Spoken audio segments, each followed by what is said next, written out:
Hi hello welcome back to my channel friends. ನಂಗೊಬ್ಬರು subscriber call ಮಾಡಿ ಹೇಳಿದರು, ಅಕ್ಕ ಎಂಬ್ರಾಯ್ಡ್ರಿ ಬ್ಲೌಸು ಯಾವ ರೀತಿ ನೀವು ಬ್ಲೌಸು ಕಟ್ಟಿಂಗ್ ಮಾಡಿ ಸ್ಟಿಚಿಂಗ್ ಮಾಡ್ತೀರಾ, ಸ್ಟಿಚ್ ಮಾಡಿ ಎಂಬ್ರಾಯ್ಡ್ರಿ ಹಾಕ್ಸ್ಕೊಂಬರ್ತೀರಾ ಅಥವಾ ಎಂಬ್ರಾಯ್ಡ್ರಿ ಹಾಕ್ಸಿರೋ ಬ್ಲೌಸನ್ನು ಸ್ಟಿಚ್ ಮಾಡ್ತೀರಾ, ಯಾವ ರೀತಿ ಮಾಡ್ತೀರಾ ಹೇಳಿ, ನಮಗೆ ಸ್ವಲ್ಪ ಕಟ್ಟಿಂಗ್ ಮಾಡೋದು ಹೇಳ್ಕೊಡಿ ಅಂದಿದ್ರು. ಫ್ರೆಂಡ್ಸ್, ಇವತ್ತು ಬರೀ ಎಂಬ್ರಾಯ್ಡ್ರಿ ಬ್ಲೌಸ್ ಕಟ್ಟಿಂಗು ಸ್ಟಿಚಿಂಗು ಇರಲ್ಲ, ಇದ್ರ ಜೊತೆಗೆ ಮೋಟಿವೇಟ್ ಮಾತುಗಳಿರುತ್ತೆ. ಒಬ್ಬರು ಕಸ್ಟಮರ್, ಇದೇ ಕಸ್ಟಮರ್ ಗೋಳನ್ನು ನಾನು ನಿಮ್ಮ ಹತ್ರ ಹೇಳ್ತೀನಿ. ಈ ಥರ ಕಸ್ಟಮರ್ ನಿಮಗೂ ಬರ್ತಾರಾ, ಈ ಥರ ಸಮಸ್ಯೆ ನಿಮಗೂ ಆಗತ್ತಾ ಅಂತ ಹೇಳ್ಬಿಟ್ಟು ನೀವು ನನಗೆ ಕಮೆಂಟ್ ಮಾಡಿ ಹೇಳಿ. ನೀವು ನೋಡ್ತಾ ಇರ್ಬೋದು ಎಂಬ್ರಾಯ್ಡ್ರಿ ಬ್ಲೌಸನ್ನು ನಾವು ಯಾವ ರೀತಿ ಕಟ್ ಮಾಡಬೇಕು ಅನ್ನೋದು ಸಹಿತ ಈ ವಿಡಿಯೋದಲ್ಲಿ ಇದೆ. ನನಗೆ ಕೇಳಿದಂತಹ ಸಬ್ಸ್ಕ್ರೈಬರಿಗೂ ಈ ವಿಡಿಯೋ ಆಗುತ್ತೆ, ಹಾಗೆ ಇನ್ಯಾರಿಗಾದರೂ ಈ ವಿಡಿಯೋ ಒಂದು ಉಪಯೋಗ ಆಗ್ಬೋದು ಅಂತ ಮಾಡ್ತಾ ಇದ್ದೀನಿ. ನಾವು ಫಸ್ಟು ಲೈನಿಂಗನ್ನು ಈ ರೀತಿ ಇಟ್ಕೊಂಡು ಕಟ್ ಮಾಡ್ಕೊಳ್ತಾ ಇದ್ದೀನಿ. ಫ್ರೆಂಡ್ಸ್, ಈ ಕಸ್ಟಮರ್ ನೋಡಿ, ಅವರೇ ಲೈನಿಂಗ್ ತಂದು ಕೊಟ್ಟಿದ್ದಾರೆ ಮತ್ತು ಅವರೇ ಎಂಬ್ರಾಯ್ಡ್ರಿ ಬ್ಲೌಸ್ ಹಾಕ್ಸ್ಕೊಂಬಂದು ಕೊಟ್ಟಿದ್ದಾರೆ. ಇದರಲ್ಲಿ ಏನು ಅಂತಂದರೆ, ಮಗಳಿಗೆ ಎಂಬ್ರಾಯ್ಡ್ರಿ ಹಾಕ್ಸಿದ್ದು ಅಮ್ಮನಿಗೆ ಹೊಲಿಬೇಕಂತೆ. ಅಮ್ಮನಿಗೆ ಅಂದರೆ ಡೀಪ್ ಕಮ್ಮಿ ಮಾಡಬೇಕು ಒಂದು, ಹಾಗೆಯೇ ಮಗಳ ಫ್ರಂಟ್ ಡೀಪು, ಬ್ಯಾಕ್ ಡೀಪು ಎಲ್ಲ ಜಾಸ್ತಿ ಇರುತ್ತೆ, ಅಮ್ಮನಿಗೆ ಕಡಿಮೆ ಮಾಡಬೇಕು, ಅಲ್ಲೂ ಒಂದು ಸಮಸ್ಯೆ. ಆದರೆ ಆಮೇಲೆ ಒಂದು ಒಳ್ಳೆ ಲೈನಿಂಗ್ ಆದರೂ ತಂದು ಕೊಟ್ಟಿದ್ದಾರೆ, ಒಂದು ಒಳ್ಳೆ ಲೈನಿಂಗ್ ಸಹ ತಂದು ಕೊಟ್ಟಿಲ್ಲ. ಬ್ಲೌಸ್ ಪೀಸ್ ತಂದು ಕೊಟ್ಟಿದ್ದಾರೆ. ಬ್ಲೌಸ್ ಪೀಸು ಬಂದ್ಬಿಟ್ಟು ಫ್ರಂಟ್ ಬ್ಯಾಕಿಗೆ ಅಷ್ಟೇ ಸಾಕಾಗ್ತಾ ಇದೆ, 80 ಸೆಂಟಿಮೀಟ್ರು. ಎಲ್ಲಿ ಸಾಕಾಗುತ್ತೆ ಒಂದು ಬ್ಲೌಸ್ ಸ್ಟಿಚ್ ಮಾಡೋದಕ್ಕೆ ಅಲ್ವಾ? ಪ್ರತಿಯೊಬ್ಬರು ಟೈಲರಿಗೂ ಕಸ್ಟಮರ್ ಯಾವ್ಯಾವ ಥರ ಹೆವಿ ಟಾರ್ಚರ್ ಕೊಡ್ತಾರೆ ಅಂತ ಹೇಳ್ಬಿಟ್ಟು ನೀವು ಈ ವಿಡಿಯೋ ಫುಲ್ ನೋಡಿದ್ರೆ ಗೊತ್ತಾಗುತ್ತೆ. ಫ್ರೆಂಡ್ಸ್ ನೋಡಿ, ಲೈನಿಂಗ್ ಸಹ ಕಡಿಮೆ, ಅದರಲ್ಲೂ ಎಂಬ್ರಾಯ್ಡ್ರಿ ಅವರೇ ಹಾಕ್ಸ್ಕೊಂಬಂದಿದ್ದಾರೆ. ಅದು ಅಮ್ಮನಿಗೆ ಹೊಲಿಬೇಕಂತೆ, ಮಗಳಿಗೆ ಹಾಕಿರೋ ಎಂಬ್ರಾಯ್ಡ್ರಿ ಅಮ್ಮನಿಗೆ ಹೊಲಿಬೇಕು. ಇಬ್ಬರು ಸೇಮ್ ಸೈಜ್ ಇದ್ದರೆ ಓಕೆ. ಇಲ್ಲಿ ಏನಾಗಿದೆ ಅಂದರೆ, ಅಮ್ಮ ಡೀಪ್ ಕಮ್ಮಿ ಹಾಕ್ತಾರೆ, ಮಗಳು ಡೀಪ್ ಜಾಸ್ತಿ ಹಾಕ್ತಾಳೆ, ಅದನ್ನು ನಾವು ಸರಿ ಮಾಡಿ ಸ್ಟಿಚ್ ಮಾಡಬೇಕು. ಈ ರೀತಿ ಇದ್ದಾಗ ಬೇಸಿಕ್ ಕಲ್ತವರಿಗೆ ಎಷ್ಟೊಂದು ಕನ್ಫ್ಯೂಸ್ ಆಗುತ್ತೆ, ಹೊಲಿಯೋದಕ್ಕೆ ಎಷ್ಟೊಂದು ಹೆದರ್ಕೊಳ್ತಾರಲ್ವ. ನನಗೆ ಕೇಳಿದಂತಹ ಸಬ್ಸ್ಕ್ರೈಬರ್ ಹಾಗೆ ಹೇಳಿದ್ದು, ಅಕ್ಕ ಎಂಬ್ರಾಯ್ಡ್ರಿ ಹಾಕ್ಸಿರೋ ಬ್ಲೌಸನ್ನು ಯಾವ ರೀತಿ ಕಟ್ಟಿಂಗ್ ಮಾಡಿ ಸ್ಟಿಚಿಂಗ್ ಮಾಡಿ ಹೊಲಿಬೇಕು, ಒಂದು ವಿಡಿಯೋ ಮಾಡಿ ಅಂತ. ಅದು ಮಾಡ್ದಂಗಾಯಿತು. ಹಾಗೆ ಒಂದು ಒಳ್ಳೆ ಮೋಟಿವೇಶನ್ ಇರಲಿ. ಟೈಲರಿಂಗಲ್ಲಿ ಎಷ್ಟೊಂದು ಪ್ರಾಬ್ಲಮ್ಸ್ಗಳು ನಮ್ಮಂಥ ಟೈಲರ್ಸ್ಗಳಿಗೆ ಬರುತ್ತೆ, ಅದನ್ನೆಲ್ಲ ಮೀರಿಬಿಟ್ಟು ನಾವು ಸ್ಟಿಚ್ ಮಾಡ್ತೀವಿ, ಹಾಗೆ ಮನೆ ಕೆಲಸಗಳು ಮಾಡ್ಕೊಳ್ತೀವಿ. ಯಾವಾಗಲೂ ಕಸ್ಟಮರ್ ಬಂದಾಗ ನಗ್ನಗ್ತಾ ಅವರ ಒಂದು ಬಟ್ಟೆನ ಇಸ್ಕೊಂಡು ಸ್ಟಿಚ್ ಮಾಡಿಕೊಡ್ತೀವಿ. ನೀವು ನೋಡ್ತಾ ಇರ್ಬೋದು, ನಾನು ಈ ಥರ ಲೈನಿಂಗನ್ನು ಕಟ್ ಮಾಡಿಕೊಂಡು ಅದ್ರ ಮೇಲೆ ಎಂಬ್ರಾಯ್ಡ್ರಿ ಬ್ಲೌಸನ್ನು ಇಟ್ಬಿಟ್ಟು ಸ್ಟಿಚ್ ಮಾಡೋದು.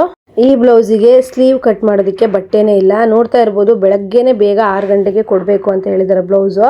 ನಾವೀಗ ಲೈನಿಂಗು ಈಗ ಸ್ಲೀವಿಗೆ ಎಲ್ಲಿಂದ ತರೋದಲ್ವಾ? ನನ್ನ ಹತ್ರ ಇದ್ದಿದ್ದೆ ಒಂದು ಬ್ಲೌಸ್ ಪೀಸನ್ನು ಹೇಗೋ ಲೈನಿಂಗ್ ಉಳಿದಿರೋದನ್ನು ಒಂದು ಅಡ್ಜಸ್ಟ್ ಮಾಡಿದೆ. ನಾವೆಲ್ಲ ಫ್ರೆಂಡ್ಸ್ ಒಂದು ಕಾಲು ಲೈನಿಂಗನ್ನು ತಗೊಳ್ತೀವಿ. 1.25 ಮೀಟ್ರ್ ಸ್ವಲ್ಪ ದಪ್ಪ ಮತ್ತು ತೋಳು ಉದ್ದ ಇತ್ತು ಅಂದರೆ 1.25 ಮೀಟ್ರ್ ತೊಗೊಂಡ್ರೆ ಅಟ್ಲೀಸ್ಟ್ ಮೇಯ್ನ್ ಫ್ಯಾಬ್ರಿಕ್ ಆದರೂ ಶಾರ್ಟೇಜ್ ಬಂದರೆ ಲೈನಿಂಗಲ್ಲಿ ಅಡ್ಜಸ್ಟ್ ಮಾಡ್ತೀವಿ. ಇಲ್ಲಿ ಲೈನಿಂಗೇ ಕಡಿಮೆ, ಮೇಯ್ನ್ ಫ್ಯಾಬ್ರಿಕ್ಕು ಕಡಿಮೆ ಆಗಿಬಿಟ್ರೆ ಬಟ್ಟೆ ಸ್ಟಿಚ್ ಮಾಡೋದಕ್ಕೆ ಎಷ್ಟು ಕಷ್ಟ ಆಗುತ್ತೆ. ನಮಗೆ ಅರ್ಧ ಗಂಟೆಯಲ್ಲಿ ಒಂದು ಬ್ಲೌಸ್ ಸ್ಟಿಚ್ ಮಾಡೋ ಅಷ್ಟೊತ್ತಿಗೆ 1 ಗಂಟೆ 1.5 ಗಂಟೆ ಆಗುತ್ತೆ. ಯಾಕಂದರೆ ನಾವು ಬರೀ ಅಟ್ಯಾಚ್ ಮಾಡು ಹೊಲಿ ಈ ಸಮಸ್ಯೆಗೆ ಸಿಕ್ಬಿಡ್ತೀವಿ. ಈ ರೀತಿ ಒಬ್ಬೊಬ್ಬರು ಕಸ್ಟಮರ್ ತುಂಬಾ ತಲೆ ತಿಂತಾರೆ. ತಲೆ ತಿಂದರೂ ಸಹಿತ ಒಂದೊಂದು ಸಲ ಅನಿಸ್ಬಿಡುತ್ತೆ, ಬೇಡಪ್ಪ ಕೆಲಸನೇ ತಲೆ ಬಿಸಿ ಆಗೋಗುತ್ತೆ ಅಂತ. ಕೆಲವರಂತೂ ಮ್ಯಾಚಿಂಗ್ ದಾರ, ಮ್ಯಾಚಿಂಗ್ ಲೈನಿಂಗು ಪ್ರತಿಯೊಂದು ಹೇಳ್ತಾರೆ. ಆದರೆ ಅವರೇ ಲೈನಿಂಗ್ ತಂದುಕೊಟ್ರು ಅಂದರೆ ಎಷ್ಟೊಂದು ಸಮಸ್ಯೆ ಆಗುತ್ತೆ ನೋಡ್ಬೋದು. ಹಾಗೆಯೇ ನಾನು ಅಳತೆ ತಗೊಳ್ತಿರೋ ಬ್ಲೌಸು ನಾನೇ ಸ್ಟಿಚ್ ಮಾಡಿರೋದು. ಅದಕ್ಕೆ ನಾನು ನೋಡಿ 1 ಮೀಟ್ರ್ ಲೈನಿಂಗನ್ನು, ಅಂದರೆ ಸ್ಲೀವ್ ಸ್ವಲ್ಪ ಗಿಡ್ಡ ಇದೆ ಇವ್ರದ್ದು, ಅದರಿಂದ 1 ಮೀಟ್ರ್ ಲೈನಿಂಗನ್ನು ತಂದುಬಿಟ್ಟು ಆರಾಮಾಗಿ ಸ್ಟಿಚ್ ಮಾಡಿದ್ದೀನಿ.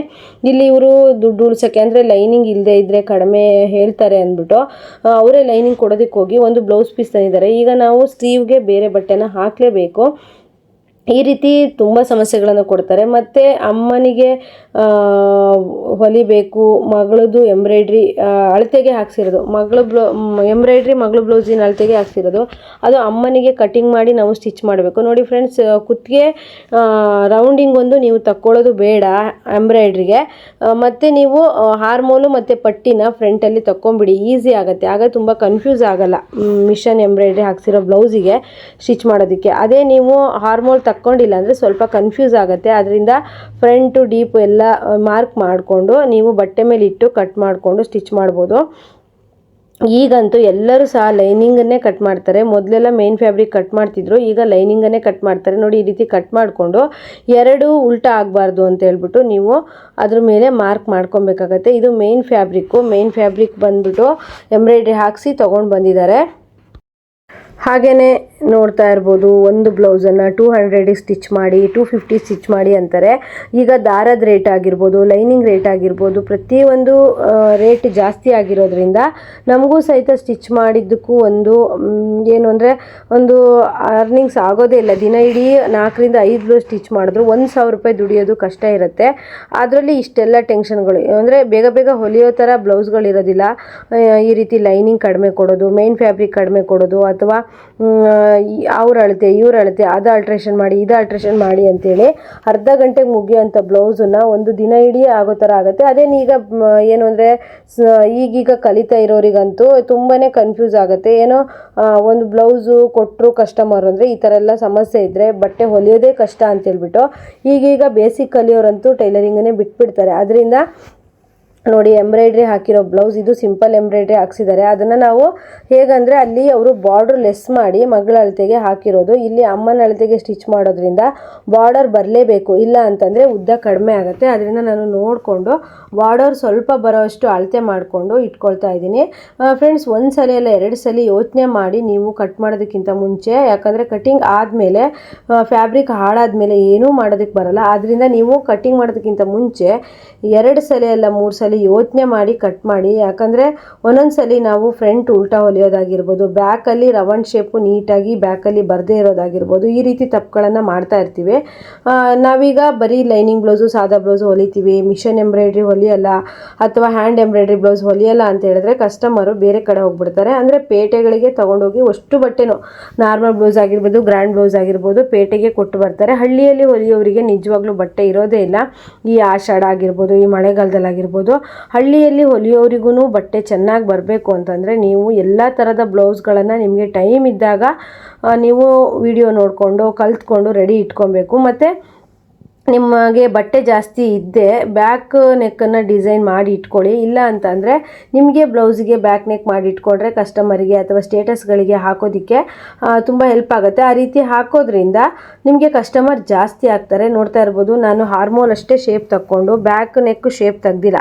ಅದನ್ನು ನಾವು ಮೇನ್ ಫ್ಯಾಬ್ರಿಕ್ ಮೇಲೆ ಈ ಥರ ಇಟ್ಬಿಟ್ಟು ಗುಂಡ್ಪಿನ್ ಹಾಕ್ಕೊಂಡು ಸ್ಟಿಚ್ ಮಾಡಬೇಕಾಗತ್ತೆ. ಹಾಗೆಯೇ ಎಂಬ್ರಾಯ್ಡ್ರಿ ಬ್ಲೌಸ್ ಮಾಡಿರೋ ಬ್ಲೌಸು ಬ್ಯಾಕ್ ನೆಕ್ಕನ್ನು ಈ ರೀತಿ ಮಧ್ಯದಲ್ಲಿ ಸೆಂಟರ್ಗೆ ಒಂದು ಗೆರೆಯನ್ನು ಎಳ್ಕೊಳ್ಳಿ. ಮಧ್ಯ ಸೆಂಟರಿಂದ ಚೆನ್ನಾಗಿ ನೀವು ಸ್ಟಿಚ್ ಮಾಡಿಕೊಂಡು ರೌಂಡ್ ಹೊಲಿದ್ರಿ ಅಂದರೆ ನೀಟಾಗಿ ಬರುತ್ತೆ.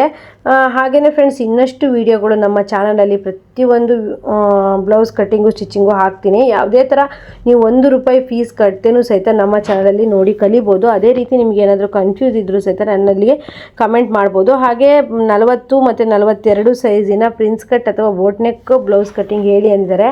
ಅಷ್ಟು ಅಳ್ತಿದ್ದು ನನ್ನ ಹತ್ರ ಬ್ಲೌಸ್ ಯಾವುದೂ ಬಂದಿಲ್ಲ. ನಾನು ಬೇಕಿದ್ರೆ ನಾನು ಡ್ರಾಯಿಂಗ್ ಶೀಟಲ್ಲಿ ನಿಮಗೆ ಕಟಿಂಗ್ ಮಾಡಿ ತೋರಿಸ್ಬೋದು. ಈ ವಿಡಿಯೋ ನೋಡಿದಂಥವ್ರು ನಿಮಗೆ ಅಡ್ಡಿಲ್ಲ ಅಕ್ಕ, ನಮಗೆ ಡ್ರಾಯಿಂಗ್ ಶೀಟಲ್ಲಿ ಕಟಿಂಗ್ ಮಾಡಿ ತೋರಿಸಿ ಅಂತಂದರೆ ನಾನು 40-43 ಸೈಜ್ ಪ್ರಿನ್ಸ್ ಕಟ್ಟು ಬೋಟ್ ನೆಕ್ ಬ್ಲೌಸು ಕಟಿಂಗ್ ಹೇಳಿದ್ದಾರೆ, ಮಾಡಿ ತೋರಿಸ್ತೀನಿ.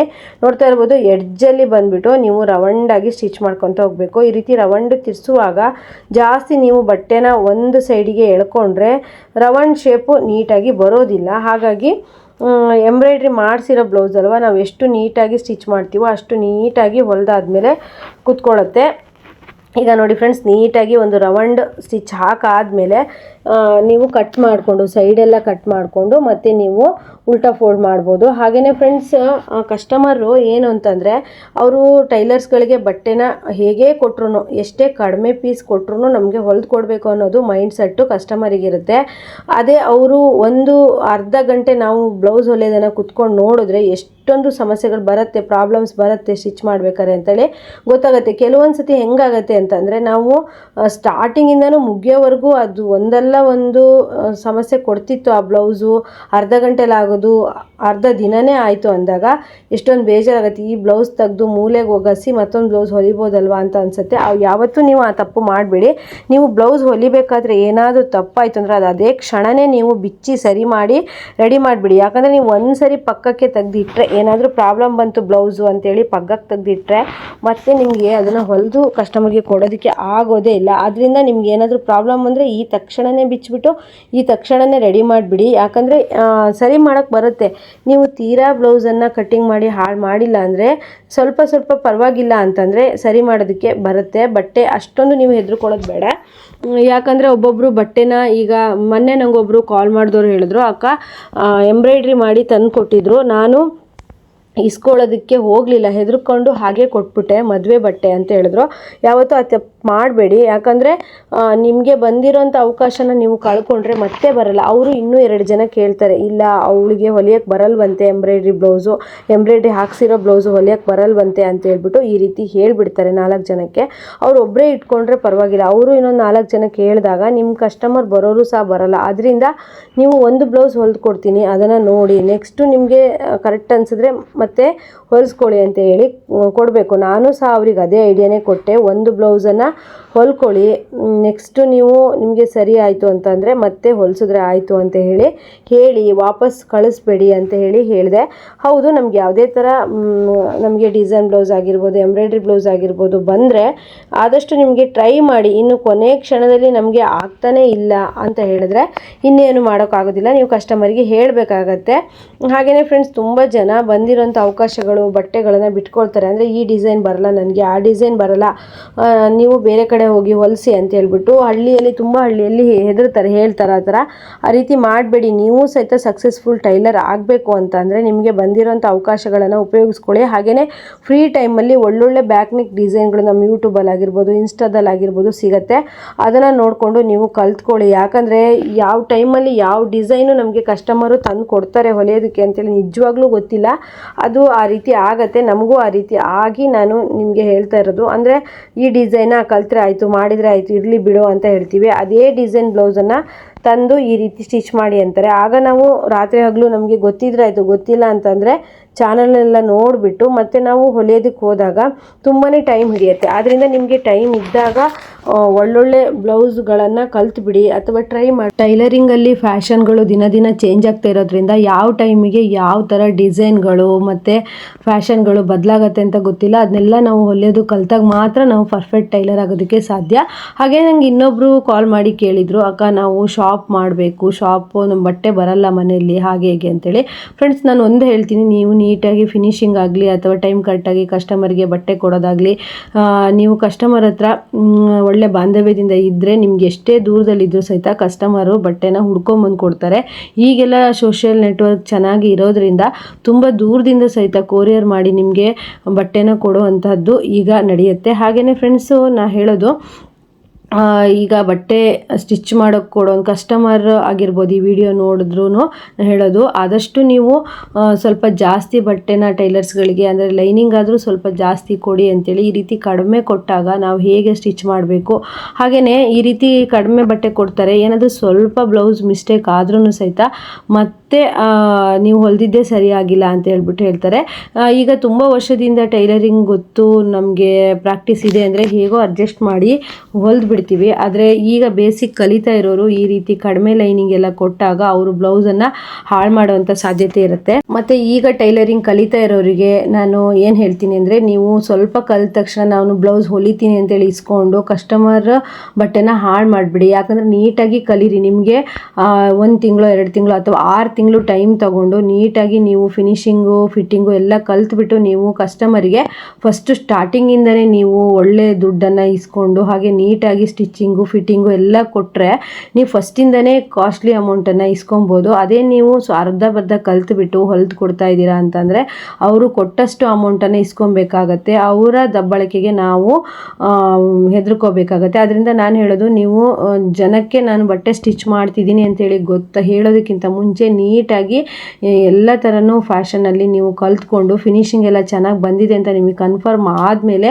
ಸ್ಟಿಚ್ ಮಾಡಿಕೊಡಿ. ಯಾಕಂದರೆ ಒಬ್ಬರು ಕಸ್ಟಮರ್ ಬಟ್ಟೆನ ನೀವು ಹಾಳು ಮಾಡಿ ಕೊಟ್ರಿ ಅಂದರೆ ಅವರು 4 ಅಲ್ಲ 10 ಜನಕ್ಕೆ ಹೇಳ್ತಾರೆ. ಆಗ ನಿಮಗೆ ಏನೋ ಅವಳು ಚೆನ್ನಾಗಿ ಹೊಲಿಯಲ್ಲ, ನಾವು ಹೇಳಿದಷ್ಟು ರೇಟಿಗೆ ಹೊಲ್ದು ಕೊಡ್ತಾಳೆ, ಆ ಥರ ಈ ಥರ ಅಂತ ಹೇಳ್ಬಿಟ್ಟು ತುಂಬಾ ಕಸ್ಟಮರ್ ಟಾರ್ಚರ್ ಕೊಡ್ತಾರೆ. ಆದ್ದರಿಂದ ನೀವೀಗ ಸ್ಟಾರ್ಟಿಂಗ್ ಕಲಿತಾ ಇದ್ದೀರಾ, ಮದುವೆ ಮುಂಚೆ ಕಲಿತಾ ಇದ್ದೀರಾ, ಅಥವಾ ಮಕ್ಕಳು ಸ್ಕೂಲಿಗೆ ಹೋಗಿ ಸ್ಟಾರ್ಟ್ ಮಾಡಿದ್ರು, ನಾವಿನ್ನು ಮನೇಲಿ ಫ್ರೀ ಇರ್ತೀವಿ, ಕಲಿತೀವಿ, ಮನೇಲೆಲ್ಲ ಸಪೋರ್ಟ್ ಮಾಡ್ತಾರೆ, ನಾನು ಕಲಿಬೇಕು ಅಂತಂದರೆ ನೀವು ನೀಟಾಗಿ ಒಳ್ಳೆ ಕೋರ್ಸಿಗೆ ಸೇರಿಕೊಂಡು ನೀಟಾಗಿ ಕಲ್ತ್ಬಿಟ್ಟು ಫಿಟ್ಟಿಂಗು ಫಿನಿಶಿಂಗು ಬರೋ ರೀತಿ ಕಲ್ತ್ಬಿಟ್ಟು ಸ್ಟಿಚ್ ಮಾಡಿ ಕೊಡಿ. ಯಾಕಂದರೆ ನಾವೀಗ ಅರ್ಧ ಕಲ್ತ್ವಿ, ಅಷ್ಟೊಂದು ನೀಟಾಗಿ ಹೊಲಿತಾ ಇಲ್ಲ, ಪರವಾಗಿಲ್ಲ, ಕಡಿಮೆ ತಗೊಳ್ಳಿ ಅಂತ ಕಸ್ಟಮರು ಹಿಂಸೆ ಮಾಡ್ತಾರೆ. ಆದ್ದರಿಂದ ನೀವು ನೀಟಾಗಿ ಹೊಲಿತಿದ್ದೀರಾ ಅಂದರೆ ನಮ್ಮ ಸ್ಟಿಚಿಂಗ್ ನೀಟಾಗಿರುತ್ತೆ, ನಾವು ಓವರ್ಲಾಕ್ ಆಗಿರ್ಬೋದು ಈ ರೀತಿ ಎಲ್ಲ ಫಿನಿಶಿಂಗ್ ಚೆನ್ನಾಗಿ ಮಾಡಿಕೊಡ್ತೀವಿ, ನಮ್ದು ಇಷ್ಟು ಅಮೌಂಟ್ ಆಗುತ್ತೆ ಅಂತ ಹೇಳಿದ್ರೆ ನೀವು ಏನು ಕಸ್ಟಮರ್ ಹುಡ್ಕೊಂಡು ಹೋಗೋದೇ ಬೇಡ, ನಿಮ್ಮನ್ನು ಹುಡ್ಕೊಂಡು ಕಸ್ಟಮರ್ ಬರ್ತಾರೆ. ಅಟ್ಲೀಸ್ಟ್ ನಿಮಗೆ ದಿನಕ್ಕೆ ಒಂದು 2-3 ಬ್ಲೌಸ್ ಬಂದ್ರೂ ಒಂದು ಬ್ಲೌಸ್ಗೆ ನೀವು 400 500 ತಗೊಳ್ಳೋ ರೇಂಜಿಗೆ ಸ್ಟಿಚ್ ಮಾಡಿದ್ರೆ ಅಂದರೆ 2 ಬ್ಲೌಸಿಂದ ನೀವು 1000 ದುಡಿಬೋದು. ಅದೇ ನೀವು ನೀಟಾಗಿ ಕಲ್ತಿಲ್ಲ ಅಂದರೆ ಒಂದು ಬ್ಲೌಸಿಗೆ 250 200 ತಗೊಂಡ್ರೆ 200 ತಗೊಂಡೆ ಅಂತ ಅಂದ್ಕೊಳ್ಳಿ, 5 ಬ್ಲೌಸ್ ಹೊಲಿದ್ರೆ ನಿಮಗೆ 1000 ದುಡಿಬೇಕಾಗತ್ತೆ. 5 ಬ್ಲೌಸ್ ಅವತ್ತು ಇಡೀ ದಿನ ಹೊಲಿದ್ರೂ ಮುಗಿದೇ ಇದ್ದರೆ ನೆಕ್ಸ್ಟ್ ಡೇಗೆ ಅದು ಮುಂದುವರಿಯುತ್ತೆ. ಅದರಿಂದ ನೀವು ನೀಟಾಗಿ ಕಲ್ತ್ಕೊಳ್ಳಿ. ನಮಗೆಲ್ಲ ಅವಾಗ ಆ ಥರ ಚಾನ್ಸಸ್ ಇರಲಿಲ್ಲ, ಯಾಕಂದರೆ ನಮಗೆ ಬೇರೆ ಊರಿಗೆಲ್ಲ ಹೋಗಿ ಕಲಿಯೋಷ್ಟೆಲ್ಲ ಗೊತ್ತಿರಲಿಲ್ಲ. ಈಗಂತೂ ಬೇರೆ ಕಡೆ ಎಲ್ಲಿ ಬೇಕಾದರೂ ಹೋಗಿ ಕಲಿಬೋದು, ಹಾಗೆ ಆನ್ಲೈನಲ್ಲಿ ಸಹಿತ ಕ್ಲಾಸ್ಗಳನ್ನು ತಗೋಬೋದು. ಆದ್ದರಿಂದ ನೀಟಾಗಿ ಕಲ್ತ್ಬಿಟ್ಟು ಸ್ಟಿಚ್ ಮಾಡಿ ನೀವು ಆಮೇಲೆ ಕರೆಕ್ಟು ರೇಟನ್ನು ಫಿಕ್ಸ್ ಮಾಡಿದ್ರೆ ಕಸ್ಟಮರು ನಿಮಗೆ ಪರವಾಗಿಲ್ಲ ಸ್ಟಿಚ್ ಚೆನ್ನಾಗಿ ಮಾಡ್ತಾಳೆ, ನಾವಿಷ್ಟು ಕೊಡ್ಬೋದು ಅಂತ ಹೇಳಿ ಕೊಡ್ತಾರೆ. ಅದೇ ನೀವು ನೀಟಾಗಿ ಕಲ್ತಿಲ್ಲ ಅಂತಂದರೆ ಕಸ್ಟಮರ್ ಕೊಟ್ಟಷ್ಟು ಅಮೌಂಟನ್ನು ಇಸ್ಕೋಬೇಕಾಗತ್ತೆ. ಇಲ್ಲ ಅಂದರೆ ಚೂರೇನಾದರೂ ಹಾಳಾದರೂ ಸಹಿತ ಫುಲ್ಲು ಸರಿ ಇಲ್ಲ ಅಂದ್ಬಿಟ್ಟು ಎಷ್ಟೋ ಕಸ್ಟಮರು ದುಡ್ಡು ಕೊಡ್ದೇನೆ ಹಾಗೇ ನಿಮಗೆ ಲಾಸ್ ಮಾಡೋವಂತಹ ಸಾಧ್ಯತೆ ಇರುತ್ತೆ. ನೋಡ್ತಾ ಇರ್ಬೋದು ಬೆಲ್ಟ್ ಪಟ್ಟಿಗೆ ಇಲ್ಲಿ ಬಟ್ಟೆನೇ ಸಾಕಾಗ್ತಿಲ್ಲ, ಎಷ್ಟೊಂದು ಕಷ್ಟ ಆಗ್ತಿದೆ ಅಂತ ಹೇಳ್ಬಿಟ್ಟು. ಆದರೂ ಸಹಿತ ನಾನು ಅಡ್ಜಸ್ಟ್ ಮಾಡಿಬಿಟ್ಟು ಹೊಲಿದು ಲಾಸ್ಟಿಗೆ ಬ್ಲೌಸನ್ನು ಈ ರೇಂಜಿಗೆ ತೊಗೊಂಬಂದೆ. ಅಮ್ಮ ಹಂಗೆ ಅಳತೆಗೆ ಹೊಲಿದಾಯಿತು, ಮಗಳ ಅಳತೆಗೆ ಹಾಕ್ಸಿರೋ ಎಂಬ್ರಾಯ್ಡ್ರಿ ಅಮ್ಮನ ಅಳತೆಗೆ ಹೊಲಿದಾಯಿತು. ಈ ವಿಡಿಯೋ ಮೋಟಿವೇಶನ್ ಜೊತೆಗೆ ಎಂಬ್ರಾಯ್ಡ್ರಿ ಬ್ಲೌಸ್ ಸ್ಟಿಚಿಂಗ್ ಆಯಿತು. ಹೇಗಿತ್ತು ಅಂತ ಕಮೆಂಟ್ ಮಾಡಿ, ಲೈಕ್ ಮಾಡಿ. ನೆಕ್ಸ್ಟ್ ವಿಡಿಯೋದೊಂದಿಗೆ ಮತ್ತೆ ಬರ್ತೀನಿ. ಎಲ್ರಿಗೂ ಬಾಯ್.